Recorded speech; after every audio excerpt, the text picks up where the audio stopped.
1절에서 6절입니다. 출애굽기 19장 1절에서 6절입니다.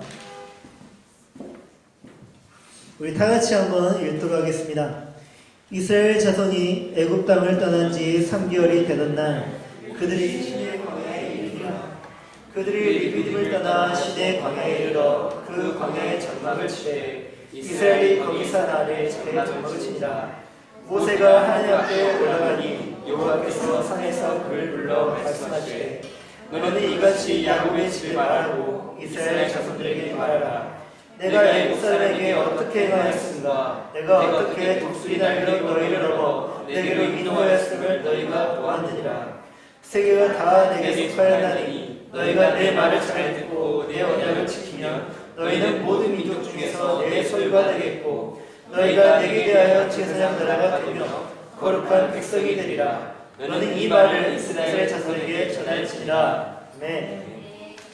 새로운 시작이라는 제목으로 오늘 설립 2주년 기념예배 설교를 하나님 앞에서 또 여러분들 앞에서 그렇게 증거하도록 하겠습니다. 이스라엘이 애굽 땅을 떠난 지 3개월이 되었습니다. 그들이 그래서 마침내 가나안 땅에 도착한 것이 아니라 시내산 앞에 있는 그 시내 광야에 이르게 되었습니다. 애굽을 떠난 지 3개월이 됐다는 것은 무엇을 의미합니까?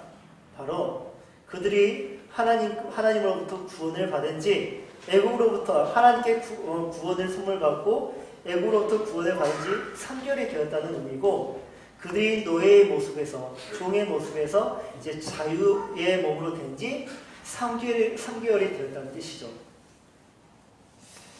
그들은 그동안 애굽에서 노예 생활을 하면서 이루 말할 수 없는 그 고통과 고난을 겪었고 또 신음을 하면서 그렇게 어려운 시절을 보내다가 하나님께서 그 신음을 들으시고 지도자 모세를 세우셔서 마침내 그들을 애굽 땅에서 구원을 해주셨습니다. 구원이 무엇인지 구원을 부르짖었지만 그들이 구원을 부르짖었지만 또 자유를 원했지만 실제로 구원이 무엇인지 자유가 무엇인지 몰랐습니다. 그러한 상태에서 있다가 갑작스럽게 구원이 임했잖아요. 갑작스럽게 주어진 구원과 자유의 삶은 과연 어떤 것이었을까? 아마도 그들은 애굽의 삶과 비교하기 시작했을 것입니다. 하나님이 우리를 구원해 주셨으니까 이제 이전보다 훨씬 좋겠지. 예를 들어서 이전에는 우리가 잠을 자고 싶어도 아무리 피곤해도 마음대로 쉴 수 없었지만 이제는 우리가 원하는 대로 잠을 잘 수 있겠고 더 좋은 잠자리에서 우리가 그런 생활을 할 수 있을 것이다. 또 먹는 것도 우리가 그들이 정해준 것만 먹을 수 있었고 또 그들이 정해준 시간에만 먹을 수 있었지만 이제는 우리가 마음껏 먹고 싶은 것 마음대로 먹을 수 있겠지. 또 입는 것 우리는 그들이 정해준 대로 그들이 준 그것들로 인하여서 우리가 입었고 빨고 싶어도 마음대로 빨지 못하고 화려한 것을 입고 싶어도 화려한 것을 입지 못했지만 이제는 우리가 그것을 애국 사람들보다 더 좋은 것으로 우리가 입을 수 있겠지. 그렇게 의식주에 관련하여서 비교를 하면서 더 나은 것들을 그렇게 더 풍요로운 것들을 더 화려한 것들을 아마 꿈꿨을 것입니다. 그들이 생각하는 구원이란 생각하는 자유란 바로 이러한 것들이었지 않았을까? 당장에 우리도 그렇게 생각했을 것이에요. 그런데 그들에게 당장 주어진 구원의 삶이란 자유의 삶이란 고난의 길이었습니다. 그들은 홍해 앞에서 임박한 죽음을 경험해야만 했고요. 물을 얻지 못해서 심한 갈증을 느낀 더 이상 그 느낌의 더 이상으로 죽음을 목말라 죽을 것 같은 그런 고통을 겪었습니다. 그래서 물을 발견했어요. 근데 그 물은 마시지 못하는 숯물이었단 말이에요. 그래서 그렇게 그들은 절망을 경험했습니다. 또 그들의 거처는 어땠습니까? 그들의 거처는 과실수가 넘쳐나고 또 물소리가 들리며 새소리가 들리는 아주 살기 좋은 푸른 초원이 아니라 광야였습니다. 풀 한 포기조차 쉽게 발견할 수 없는 광야가 그들의 삶의 거처였고요. 또 그곳에서는 고기도 없었고 빵도 구할 수 없는 곳이었습니다. 그러다 보니까 그들 사이에서 다툼이 생기기 시작했어요. 또 르비딤에서 그들은 물 하나로 인하여서 격한 감정을 느낀 나머지 그들에게 갈등이 생기기 시작했고요. 거기에서 급기야 하나님을 시험하기까지 했습니다. 어떤 이는 거기에서 애국으로 돌아가고 싶다고 그런 발언까지 했습니다. 또한 그들은 어떠한 그런 위험을 겪었습니까? 아말렉이라는 한 번도 보지 못한, 들어보지도 못한 그 민족과 전쟁을 치러야만 했습니다. 다행스럽게도 참 은혜롭게도 그 전쟁에서는 승리를 했어요. 그런데 그들은요, 지금까지 한 번도 군사훈련을 받아본 적이 없어요. 전쟁을 해본 민족이 아니에요. 그 전쟁을 한다는 소식을 들었을 때 얼마나 간담이 서늘했겠습니까? 놀랍게도 승리는 했지만 100% 승리가 아니었습니다. 왜냐하면 그 전쟁에 참여했던 수많은 가장들이 그 전투에서 죽었기 때문이에요. 그들은 처음으로 전쟁을 통해서 가장을 잇는 그 큰 슬픔을 감당해야만 했습니다. 이게 구원의 삶 맞습니까? 이게 그들이 기대했던 자유의 삶이 맞습니까? 출애굽은 마치 실패한 것처럼 그런 결론을 내릴 수밖에 없어요. 출애굽은 구원이 아니에요. 그들 입장에서 볼 때 출애굽은 자유가 아닙니다. 이스라엘이 지난 3개월 동안 경험했던 구원의 삶은 상식적으로 볼 때 노예보다 못한 삶이었어요. 그런 생각 또 그런 몸부림을 치고 있는 자들에게 필요한 것은 무엇이라고 생각하십니까? 그들의 분노가 아주 머리 끝까지 찼단 말이에요. 그들의 분노를 잠재워줄 수 있는, 그들의 몸부림을 잠재워줄 수 있는 그 필요한 것들이 과연 무엇일까? 당연히 그들의 욕구 충족이지 않겠습니까?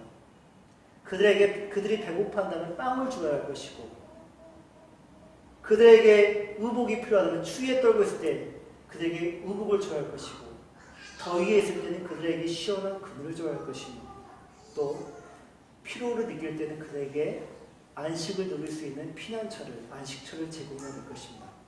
그게 우선순위예요. 그게 우선순위란 말이에요. 그러나 하나님은요, 예상과 달리 전혀 다른 것을 주시려고 해요. 그래서 그들을 적과 꿀이 흐르는 가나안 땅이 아닌 신의 산으로 그들을 데려왔어요. 그들에게 가장 필요한 것이 무엇인가? 그들에게 그 가장 필요한 것을 주시기 위해서 가나안 땅으로 데려온 것이 아니라 그들을 신의 산으로 데려왔단 말이에요. 그래서 무엇을 주십니까? 결국에는 율법을 주신단 말이에요. 지금 몸부림을 치고 있는 구원의 삶이 이것인가? 자유의 삶이란 과연 이것이 맞는가라고 고민을 하고 있고 갈등을 겪고 있고 결국에는 싸움을 하고 있는 그들에게 하나님이 주시고자 하는 것은 율법이었습니다. 하나님께서 모세를 신의 산에 따라 불러 말씀하시면서 내가 너에게 말한 것을 이스라엘에게 그대로 전해라고 하십니다. 4절에서 6절입니다. 다 같이 읽어보겠습니다. 시작. 내가 애굽 사람에게 어떻게 행하였습니까? 내게로 인도하였음을 너희가 보았느니라. 세계가 다 내게 속하였나니 너희가 내 말을 잘 듣고 내 언약을 지키면 너희는 모든 민족 중에서 내 소유가 되겠고 너희가 내게 대하여 제사장 나라가 되며 거룩한 백성이 되리라. 너는 이 말을 이스라엘 자손에게 전할지니라. 하나님은 지금 말씀을 통해서 하나님과 또 이스라엘 그 관계를 먼저 정리를 하셔요. 세계는 누구에게 속한 것이라고요? 하나님께 속하였다고요. 이스라엘 민족은 세계에 속했죠. 세계의 수많은 민족들 중에서 하나란 말이에요. 그 세계가 누구에게 속했다고요? 하나님께. 그러므로 이스라엘은 누구에게 속했다? 하나님께 속한 민족이다. 이 명제를 통해서 하나님이 말씀하시는 것은 하나님이 모든 신들 위에 홀로 존재하시는 유일한 신이시다. 모든 왕들의 왕이시다. 만물의 주제이시다 라고 지금 그렇게 말씀하고 계십니다. 그 하나님께서 이스라엘을 어떻게 하셨습니까? 세상의 신들에게 불복당하고 있고 세상의 왕의 노예가 되어 있으며 모든 것들보다 천한 존재로 살아가고 있던 이스라엘을 구원해내셨죠. 탈출시키셨죠. 어떻게요? 독수리 날개로 업어서, 독수리 날개로 업었다는 것은 무엇을 의미합니까? 능력의 날개로 그들을 구출하셨다는 것을 의미해요. 모든 이들이 볼 수 있을 정도로 그 능력의 하나님께서 그들을 선택하셔서 마침내 구원하셨다는 것을 의미합니다. 이것은 더 이상 이스라엘이 세상의 신으로부터 압제당하지 않고 지배당하지 않고 노예로 살지 않도록 그리고 존귀한 존재로 세워주시고자 그들을 그 능력의 날개로 구원하셨다는 것을 의미해요. 그렇다면 이스라엘을 애굽에서 탈출시킨 그 사건 하나만으로 이스라엘의 구원이 완성됐는가? 그렇게 됐다고 할 수 있을까요? 아닙니다. 그들의 구원이 완성되기까지는 세 가지가 필요한데요. 그 세 가지란 첫째, 이스라엘이 하나님의 소유가 되어야 합니다. 두 번째, 이스라엘이 하나님에 대하여 제사장 나라가 되어야 하고요. 셋째, 이스라엘이 하나님의 나라에 대하여 거룩한 백성이 되어야 됩니다. 하나님의 소유, 거룩한 나라, 거룩한 백성, 이 세 가지를 그들이 충족시킬 때 하나님의 백성이 그들의 구원이 완성될 수 있다는 것이에요. 어쩌면 이스라엘은 그 세 가지에 대해서 자신만만할 수도 있어요. 그러나 그것은 마음가짐으로 현재 내가 애굽에서 탈출했다는 그 사실 하나만으로 구원의 완성을 주장할 수 없다는 것이에요. 그렇다면 무엇으로 이스라엘이 하나님의 소유가 될 수 있고 제사장 나라가 되며 거룩한 백성이 될 수 있는가? 바로 율법입니다. 5절에 보면 너희가 내 말을 잘 듣고 내 언약을 지키면 그렇게 될 수 있다는 것이에요. 너희가 율법을 지킬 때 그렇게 될 수 있다. 이처럼 하나님께서 그들에게 주신 율법을 듣고 지키면 이스라엘은 하나님의 소유가 될 수 있고 하나님의 거룩한 나라가 될 수 있으며 하나님에 대하여 거룩한 백성이 될 수 있다는 것입니다. 즉 이스라엘이 율법을 온전히 지킬 때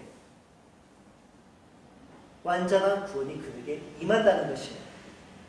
하나님이 이렇게 구원의 길을 출애굽한 지 석 달 만에 시내산에서 참된 구원의 길을 제시하십니다.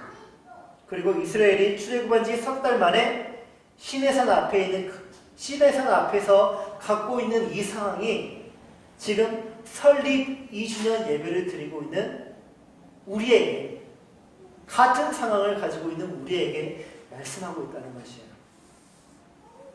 석 달과 그들의 석 달과 2주년이 무슨 관계가 있는 것일까? 한번 들어보시기 바랍니다. 예수연교회는 2017년 3월 5일 김용철 목사 가정집에서 첫 예배를 드렸습니다. 그때 여기 예배 참석했던 분 한 분도 안 계시죠? 예, 첫 예배를 드리면서 그렇게 하나님 앞에서 개척의 의지를 보여드렸고 또 수많은 사람들이 그 소식을 들었습니다. 그 시작을 알렸을 때 주변 시선이 어땠을까요? 한숨을 쉬었어요. 한숨을 쉬고요. 염려했습니다. 염려. 그리고 비웃었어요. 솔직히. 비웃고요. 또 이렇게 나왔던 말들이 왜였어요. 왜? 교회가 이렇게 말하는데 왜? 네가 왜? 그리고 또 개척했어? 그거예요. 다 부정적인 것이었어요. 그와 같은 반응은 왜 일어났던 것일까요? 간단하게 설명하자면 속된 말로 맨 땅에 헤딩했기 때문이에요. 목회 경험도 없는 김용철 목사가 맨 땅에 헤딩으로 개척을 했기 때문이에요. 교회에 성장하기 위해서 가장 만류하는 개척의 방법이 있다면 맨 땅에 헤딩입니다. 제가 CTCK 그러니까 리디머 교회 그 팀켈러 목사가 가장 이렇게 개척을 하고자 하는 목사에게 하지 말아야 할 그런 개척의 방법을 맨땅에 헤딩이라고 했습니다. 근데 저는 이미 맨땅에 헤딩을 한 상태로 그 세미나에 참석을 했어요.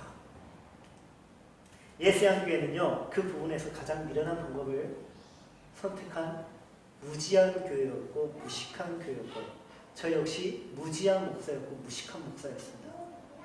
예수양교회 재정은요, 0에서 시작했습니다. 그리고 그 모아진 재정은요, 자립교회의 한 부서의 예산보다 못했습니다. 자립교회의 한 부서도, 요즘 자립교회의 한 부서에서도 1년 예산을 보고 한숨을 쉽니다. 이거 가지고 우리가 어떻게 하라고. 근데 우리 교회는 어땠습니까? 그것보다 못한 재정을 가지고, 0에서 시작한 그 재정을 가지고 교회를 개척한다고, 교회를 운영하겠다고 그렇게 말했습니다. 얼마나 한심하게 보였겠습니까? 얼마나 비정상적으로, 비상식적으로 보였겠습니까? 그런 상황에서 교회는 또 대대적으로 홍보하지 않았습니다. 저는 저의 그 형제들에게도 알리지 않았습니다. 그리고 개척을 할 때 핵심 멤버도 없었습니다. 마땅한 장소도 없어서 저희 집에서 예배를 드렸고요. 또 그 어떤 시설도 없었습니다. 예수양교회는 그야말로 애굽의 이스라엘과 같았어요. 노예 상태였죠. 아무것도 없었어요. 능력도 없었어요. 그와 같은 상황에 처해 있는 교회에게 주님은 이런 말씀을 주셨습니다. 마태복음 16장 18절. 내가 이 반석 위에, 반석이라 하면 베드로의 신앙 고백이죠. 내가 이 베드로의 신앙 고백 위에 내 교회를 세우리니 음부의 권세가 이기지 못하리라. 아, 교회는 목사가 세우는 것이 아니구나. 아, 교회는 장로가 세우는 것이 아니구나. 교회는 돈으로 세우는 것이 아니구나. 교회는 누가 세운다고요? 예수님이 세우신다고요. 교회는 자본으로 세워지는 것이 아니고, 교회는 세상의 학문, 다시 말해서 경영학, 성장함으로 세워지는 것이 아니고, 교회는 사람의 능력으로 세워지는 것이 아님을 철저히 믿었습니다. 주님께서 세우신 교회가 되기 위해 우선적으로 신앙 고백을 일치시켰고 그렇게 노력해 왔습니다. 그 결과 예수양 교회의 기적이 일어나기 시작했습니다. 저는 기적으로 말을 하고 싶습니다. 알다시피 2주 만에 이 마음안녕 카페에서 예배를 드릴 수 있게 되었고요. 단순히 카페를 사용하는 것이, 그 장소만 이용하는 것이 아니라 교회를 위해서 모든 시설들이 마련되어 있었습니다. 이 음향부터 이런 좌석부터 또 모든 그런 우리가 마실 것들 또 버릴 것들이 다 준비되어 있었습니다. 더군다나 예배를 위해서 필요했던 프린터가요, 정말 너무나 은혜로운 방법으로 가장 좋은 그런 최신 모델로 그렇게 하나님의 은혜로 그렇게 주어졌고요. 악기며 음향이며 사무용품이며 또 친교를 위해서 필요했던 모든 도구며 용품들이 때에 따라 적절하게 은혜로운 방법으로 다 마련되었습니다. 그리고 주님은 교회에게 비전을 주셨어요. 어떤 비전을 주셨느냐? 우리에게 말씀 묵상이라는 비전을 주셨고, 또 구제, 도르가 사역의 비전을 주셨고요. 선교, 제주 선교, 바포 사역과 또 예배 사역, 그리고 시설을 이렇게 보수하는 그런 비전까지 우리에게 주셨습니다. 또 저의 부족한 빈약한 신학을 위해서 CPN이라는 교회 개척자 모임을 통해서 개혁주의 신앙과 신학을 제게 하나님은 가르쳐 주셨습니다. 이 모든 비전들이 하나님의 은혜 안에서 다양한 루트를 통하여서 이렇게 흘러 들어왔고, 이 교회는 지금 이렇게 세워졌고요. 또 제법 건강한 모습을 갖추게 되었습니다. 이스라엘의 출애굽 행보가 다른 나라와 민족들 사이에 소리 없이 소문이 퍼졌던 것처럼 저희 교회 역시 예수양 교회도 목회자들 사이에서 그렇게 소문나 있습니다.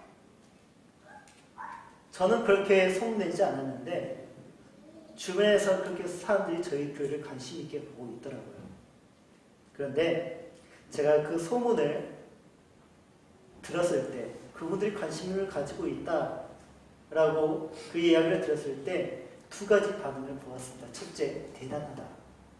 대단하다는 것은 축복하는 이가 있다는 것이에요. 이 교회로. 또 하나는 지켜보자. 지켜보자라는 것은요, 부정적인 의미였습니다. 어디 잘 되나 보자, 그거였습니다. 너희 안에서도 두 가지로 나뉘었었습니다. 안 된다. 이런 교회는 망한다. 전례가 너무 많다. 교회는 건물로 규정되는가? 아니다. 교회는 사람으로 규정되는 것이 아닌가? 그러므로 너희가 교회 인허를 허락해 줘야 된다. 이렇게 반반이 나뉘어져 있었습니다. 예전에 제가 말씀드렸던 것처럼 교회 인허를 받기까지 참 어려운 그런 난관들이 참 많았습니다. 결국에는 우리가 인허를 받고 공식 교회가 되지 않았습니까? 여러분들은 이 모든 과정들을 함께 거쳐오면서 무엇을 느끼셨습니까? 목회자 입장으로서 감히 말하자면요, 참 우리가 은혜를 많이 받았는데, 놀라운 일들을 많이 겪었는데, 이스라엘이 출애굽을 한 지 지난 3개월 동안 세상에서 누릴 구원의 복락을 꿈꿨던 그 모습과 그 꿈꾸는 모습들이 우리 안에도 있다는 것이에요. 여러분들은 우리 교회가, 이 예수의 교회가 어떤 교회가 되기를 바라셨습니까? 세상에 알려지는 교회가 되기를 바라지 않으셨습니까? 세상에서 주목받는, 성장하는 교회, 파격적으로 성장하는 교회, 지속적으로 성장하는 교회, 그런 교회가 되기를 바라지 않으셨습니까? 헌금이 많아서 재정이 풍부하고 학력과 재력이 좋은 사람들이 모이는 교회가 되어서 나에게 유익을 가져다주는 그런 교회를 꿈꿔본 적 없으십니까? 교회가 곧 나의 명예가 되고 교회가 나의 재산이 되고 교회가 나의 자랑이 되는 그런 꿈을 꿔본 적 없으십니까?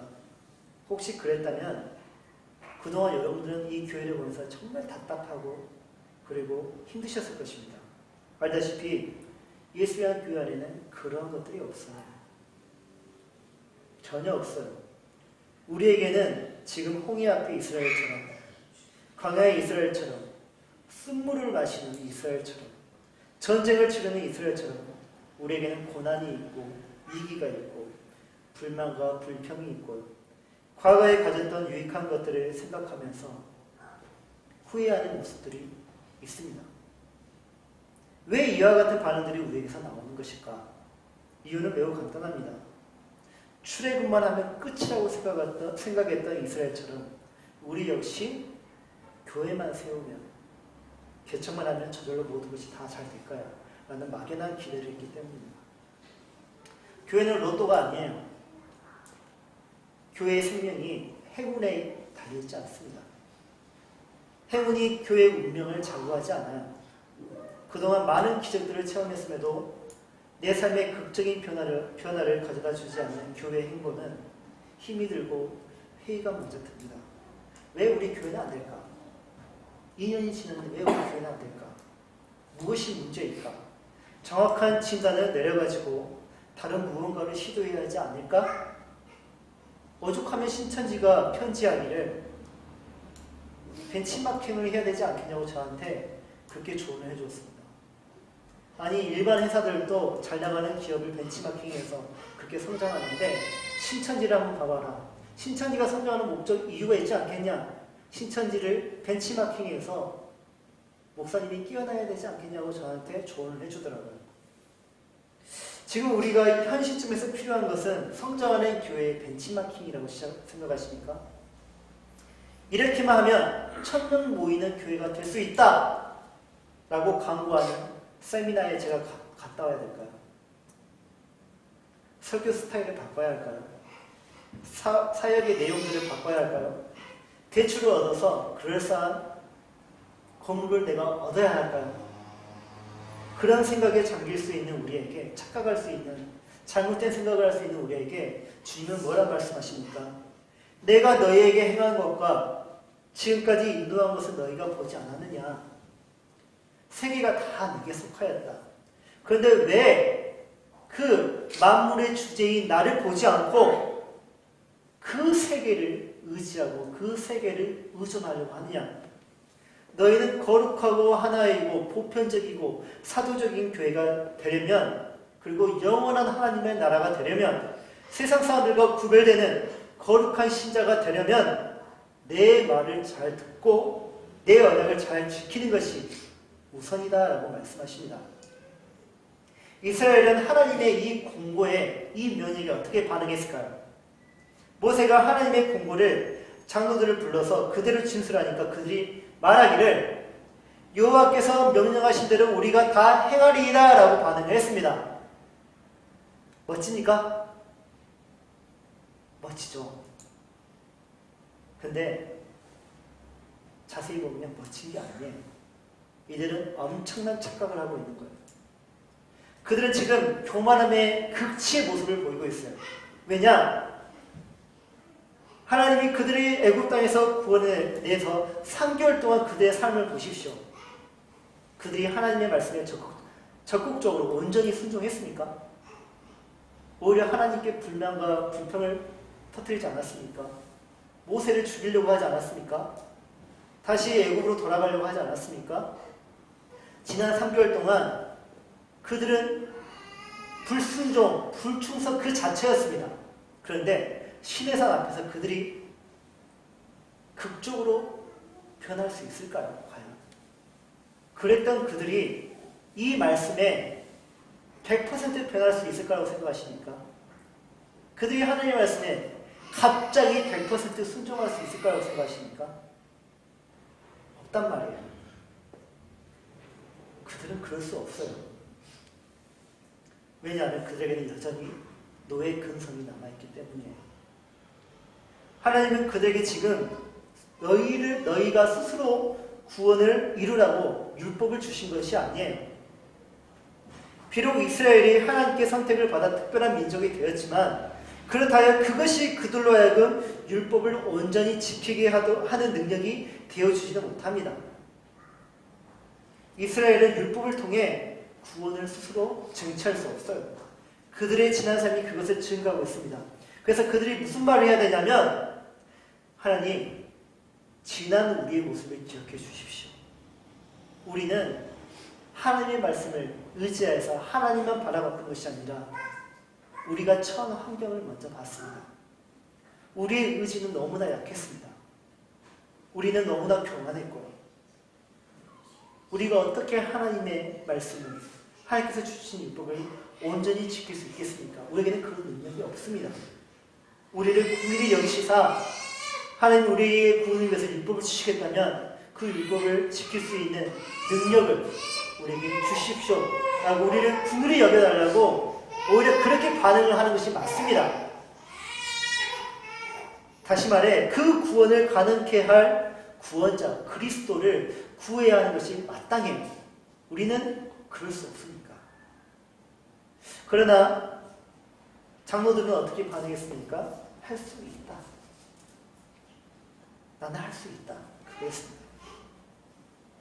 그들은 호언장담하면서 내가 하나님의 말씀을 믿기만 하고 따르기만 하면 내 인생은 장밋빛 인생이겠구나 하고 그렇게 막연한 기대를 하면서 하나님 앞에서 호언장담했습니다. 예수의 교회인 우리에게도 율법이 필요했지. 그러나 그 율법이 우리의 구원을 이루는 수단이 아님을 분명히 아셔야 합니다. 율법은 우리를 실패로 이끌어갈 것입니다. 그러나 율법은 그 실패하는 그 끝에서 그 삶을 구원할, 그 실패한 삶을 구원할 그리스도 예수를 조명하게 함으로써 우리가 예수 그리스도를 부르짖도록 그분을 의지하도록 도와줄 것이에요. 그게 율법의 기능이에요. 율법을 통해서 완벽함을 추구하려는 교만함이 우리에게 있을 수 있어요. 그러나 그 율법으로 인해 성도는 반드시 넘어지게 되어 있습니다. 이와 반대로 성도가 거룩함의 완전함을 추구하면서 율법에 순종하려고 할 때 비록 어느 때에 넘어지더라도 실패하더라도 다시 일어나 그 율법에 순종하려고 합니다. 왜냐? 그때 넘어짐으로써 우리가 그리스도를 더욱더 의지하기 때문이에요. 그분을 온전히 의지하면서 다시 일어날 수 있는 능력을 그리스도에게서 얻기 때문이에요. 내가 일어나는 것이 아니라 그리스도가 우리를 일으켜 세우세요. 결국 우리의 넘어짐은요, 우리의 넘어짐으로 우리는 그리스도를 더 의지하게 됩니다. 그래서 고난이 유익이에요. 고난은 실패가 아닙니다. 고난은 성도를 그리스도에게로 인도하는 안내판, 표지판이에요. 앞으로 1년 동안 우리는 이 자리를, 이 카페 이 자리를 신의 광야로 인식해야 합니다. 이곳은 가나안 땅이 아니에요. 신의 광야예요. 우리는 이곳에서 정착을 하거나 안주하지 않아야 합니다. 그럴 수도 없습니다. 그래서 우리는 이곳을 언젠가는 떠나야 합니다. 언제 떠나야 하는가? 언제 떠나야 하는가? 다 배울 때 떠나야 합니다. 다 배웠을 때. 우리는 하나님 앞에서 하나님의 법을 배울 것입니다. 앞으로. 하나님의 소유된 교회가 되기 위해서, 하나님에 대하여서 하나님의 제사장 나라, 하나님의 나라가 되기 위해서, 또 그리고 세상 안에서 우리가 거룩한 백성으로 살기 위해 우리는 하나님의 법을 배워야 합니다. 다 배웠는데요? 라고 말씀할 수 있죠. 나 지금까지 엄청 배웠는데요? 다시 배워야 돼요. 운전을 하기 위해서 무엇을 배워야 됩니까? 교통법을 배워야 되고요. 그리고 운전법도 배워야 되고요. 그리고 자동차 관리하는 것도 배워야 됩니다. 이 세 가지를 배워야 됩니다. 이것을 배우지 않은 자는요, 운전을 못해요. 적당히 대충 배운 자도 운전을 할 수는 있죠. 그러나 그런 사람에게 저는 차를 맡길 수 없습니다. 또한 그 사람에게 운전을 맡길 수 없어요. 왜냐? 그것은 곧 생명과 직결되기 때문이에요. 교회 역시 마찬가지예요. 하나님의 법을 배우고 이해한 만큼 거룩한 교회를 살 수 있습니다. 하나님의 나라를 살 수 있고 이 땅에서 신실한 그리스도를 살 수 있습니다. 예전에 한 목사가 책을 통해서 하나님께서 세우신 목회자의 선명한 기준을 주장했습니다. 이러한 사람이 목사가 되어야 된다. 이러한 조건을 충족시키지 못하고 있는 목사는 당장에 그만둬라. 그 세 가지가 뭐였냐면 지적 능력. 목사가 많이 알아야 한다. 배울 줄 아는 능력, 가르칠 줄 아는 능력이 있어야 된다는 것이에요. 두 번째, 자기 관리 능력. 목사는 자기를 관리할 줄 아는 능력이 있어야 된다. 세 번째, 지도 능력, 리더십. 목사가 리더십이 반드시 갖춰야 한다는 것이에요. 그가 왜 그런 주장을 했을까요? 자기에게 그런 능력이 충족되었다고 생각했기 때문이에요. 그러므로 자기는 목사로서 충분하고 훌륭한 목사로서의 그런 자격이 주어졌다는 것이에요. 그런데 그가 가늠에서 무너지고 말았어요. 그가 성추행을 했어요. 무엇을 의미합니까? 목회는 개인의 능력으로 하는 것이 아니에요. 개인의 능력으로 목회를 하는 것은요, 한계가 있다는 것이에요. 한국교회 역사를 돌이켜보면 적어도 우리가 속해 있었던 교회만 돌아봐도 교회는 그동안 인간의 능력이 중시되었습니다. 학벌의 능력, 체력의 능력, 외모, 입담, 끼, 능력, 주어진 능력과 은사로 교회가 세워졌고요. 성장해 왔습니다. 그 결과는 어떻습니까? 저는 참담하다고 말을 하고 싶습니다. 하지만 그 중에서도 그런 세상의 법이 아닌 하나님의 법을 우선시하여 순종하고 따랐던 교회들이 있습니다. 그 교회들은 여전히 위기가 있을 때, 환난이 있을 때, 분쟁이 있을 때에도 여전히 건재하고요. 여전히 믿음의 성장을 이루고 있습니다. 이 시점에서 우리에게 필요한 것이 무엇이라고 생각하십니까? 우리가 자신도 모르게 그대로 답습했던 교회의 지식과 전통을 버려야 한다는 것이에요. 여러분이 그동안 알고 있었던 이것이 교회다. 교회의 정치는 바로 이것이다. 하는 것들을 버리라는 것이에요. 그것들이 나쁜 의미에서 버리라는 것이 아니에요. 그것들을 통해서 내가 현재 온전한 그리스도의 모습으로 살고 있고 여전히 내가 정말 믿음의 성장을 이루고 있고 누가 봐도 저 사람 믿음 너무나 좋다라고 그렇게 평가를 해주고 있다면 저는 그것들을 더욱더 지켜야 한다고 말씀해주고 싶어요. 그러나 그것들이 나에게 율법주의로 다가와서 나의 삶을 정죄하고 나에게 끊임없이 짐을 주고 나를 압박하고 있고 나에게 고통을 주고 있고 내 마음의 양심을 흔들고 있다면 그래서 내가 구원의 길에서 완전히 이탈한 것처럼 느끼게 하고 있다면 내게 구원의 확신을 없애버렸다면 그것들이 내 안에 불평과 불만이 원망이 존재하고 자꾸 그것이 표출되고 그것들에 인해서 내 가정 환경이 안 좋아지고 내 신앙이 무너져 있다면 과감히 그것들을 포기하라는 것이에요. 과감히. 여전히 버리지 못하고 고수를 한다면 오히려 그것을 가지고 예수한 교회를 경영하고 평가하고 그것을 심으려고 한다면 예수한 교회는 결국 애국으로 돌아가고자 하는 이스라엘 모습을 보이고 말 것입니다. 출애굽은 구원의 시작이었습니다. 그러나 이스라엘은 그 시작부터 흔들렸고 실패했죠. 당연합니다. 왜냐하면 그들에게는 하나님의 법이 없었기 때문에. 그들 안에는 어떤 법이 있었습니까? 세상의 법이, 애굽의 법이 있었단 말이에요. 시내산에서 수여된 율법, 하나님의 법은 출애굽을 한 이스라엘에게 새로운 시작을 알렸습니다. 그 법은 구원받은 백성이 어떤 존재인지, 구원받은 백성이 어떻게 사는지, 무엇으로 사는지, 왜 사는지, 그래서 궁극적으로 어디로 향하게 하는지 하나님의 법이 그것을 다 가르쳐 줬단 말이에요. 우리는 이미 그 구원의 길을 걸어온 사람들이죠. 그렇게 수많은 시간들을 보내며 우리는 여기까지 왔습니다. 그러나 우리는 현재 온전한 그리스도의 모습을 갖추기보다는 세상의 웃음거리가 되어 있고 실패한 사람이 되어 있으며 한심한 사람이 되어 있습니다. 같은 형제교회들로부터 오히려 우리는 지금 동정을 받고 있어요. 지금 우리는 예수의 교회의 모습으로 서 있는데 서 있는 이 자리에서 하나님이 오늘 우리에게 말씀하신 것은 무엇입니까? 내 말을 잘 듣고 내 언약을 지켜라입니다. 다른 말씀이 없어요. 그냥 내 말을 잘 듣고 잘 지켜 행하라예요. 그리하면 이 예수의 교회는 모든 민족 중에서 세계에서 내 소유가 되는 교회가 될 것이고 내게 대하여 제사장 나라가 될 것이며 내게 대하여 거룩한 백성이 될 것이다 라고 말씀하고 계십니다. 앞으로 1년 동안 저는 하나님의 이 말씀을 받들어서 오늘 우리에게 주신 이 말씀과 언약을 설교와 강의를 통해서 여러분에게 전하고 가르칠 것입니다. 그러나 우리는 제가 정말 말하는데 우리는 1년 동안 엄청난 실패를 경험하게 될 것입니다. 우리는 진짜 많이 넘어질 것이에요.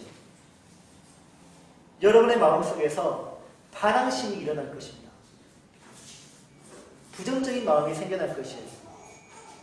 교회를 떠나고 싶은 마음이 생길 것이고 다시 돌아가고 싶은 옛 자리가 생각날 것이며 예수의 교회는 내 모습이 아마 후회스러울 때도 있을 것이에요. 그럼 그게 잘못됐나? 아니요. 그게 매우 정상적인 반응이라는 것이에요. 그런 반응이 우리 교회 안에 반드시 있어야 하는 반응이라고 저는 과감히 말을 합니다. 만약 그와 같은 반응들이 없다면 여러분 이미 죽은 사람이거나 아니면 완전한 그리스도인이거나 그러나 우리 안에 그와 같은 부정적 현상이 일어나고 있다면 그것은 분명 우리 안에 하나님의 법이 육신의 법과 싸우고 있다는 증거예요. 우리는 그 내적 갈등으로 인하여서 엄청난 고민과 고통과 시련을 겪을 것입니다.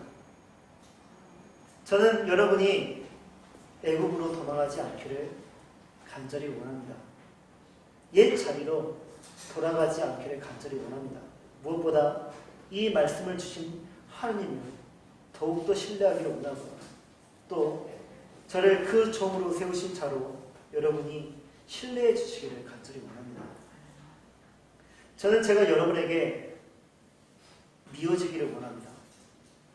김영철 목사가 여러분에게 정말 미운 존재가 되기를 원합니다. 저는 여러분에게 율법이 되어서 여러분을 어렵게 만들 것입니다. 그러면서 여러분은 저를 미워하겠지만 그와 동시에 여러분들은 미워한 만큼 예수님을 더 사랑하게 될 것입니다. 결국엔 내가 목사 때문에 내가 교회가 된 거야. 내가 목사 때문에 이 교회에 있는 거야. 내가 목사를 사랑해서 내가 이렇게 성도에 있는 것이 아니야. 내가 예수님을 너무나 사랑해서 내가 예수님을 너무나 의지하기에 내가 이렇게 교회로 또 내가 예배를 드리고 있는 것이야 라고 말하고 있는 여러분을 보기를 원합니다. 앞으로 1년 동안 저의 목표는요 단 하나예요. 여러분이 예수 그리스도에게로 도망하면서 그분을 더욱 사랑하고 의지하며 의존하게 하는 것이 저의 목표입니다. 여러분의 입에서 오직 예수가 나오기까지 저는 길잡이가 되어서 여러분을 예수님에게로 도망하게 만들 것입니다. 걱정하지 말라고 나 알아서 잘 할게요. 나 괜찮아요. 목사님이 생각할 정도로 심각한 믿음이 아니에요. 내가 이날은 어쩔 수 없이 이런 거지만 괜찮아요. 그거 교만이에요. 오직 겸손함으로 예수님께 도와달라고 괜찮다고 말씀하지 말고 나 도와달라고 성령님께 인도해달라고 나 좀 살려달라고 긍휼 좀 베풀어달라고 간구하는 여러분이 되셔야 해요. 그렇게 겸손함으로 간구하는 자 1년 뒤 지금과 비교할 수 없는 믿음의 모습을 갖추고 있을 것입니다. 그 1년 뒤에 이제 어떻게 해야 될까요? 제가 여러분에게 누누이 말씀드렸던 것처럼 1년 뒤에 우리는 전체적인 피드백을 가지게 될 것입니다. 이 예수한 교회의 생명력이 있어, 미래가 있어, 우리가 계속해서 예수한 교회의 모습으로 우리가 계속해서 살아갈 것인가, 아니면 이 예수한 교회가 더 이상 미래가 없어, 생명력이 없어, 하나님이 또 다른 계획이 있어 우리를 흩어지게 할 것인가, 그 전체적인 피드백을 하고 나서 우리가 그때 결단을 내릴 것입니다.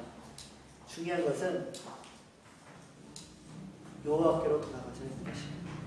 우리가 애굽으로 돌아가자는 것이 아니라 여호와 하나님께로 돌아가자. 예수 그리스도에게로 돌아가자. 성령 하나님께로 돌아가자. 그것이 1년 동안 우리의 삶의 신앙의 목표임을 분명히 인식하시고 여러분의 마음판에 새기시기를 바랍니다. 우리 이 말씀에 의지하여서 다같이 다시 복음 앞에 이 찬양 하나님께 올려드리고 우리 기도하고 그렇게 하도록 하겠습니다.